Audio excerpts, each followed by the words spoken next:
To check your phone number on any Motorola smartphone, you can go to Settings, then choose Network and Internet, proceed to SIMs and Mobile Network.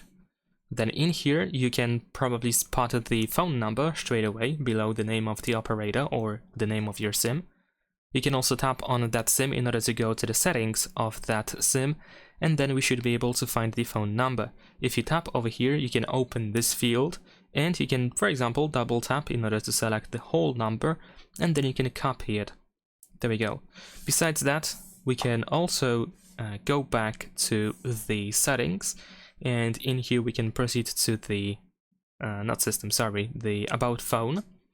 And then we can then go to device details, and we can find the SIM card status, where we can find our phone number, but also we can find the phone number for each SIM in here as well. In this case, you can press and hold your finger in order to copy the number. That is pretty much it. Leave a like and subscribe.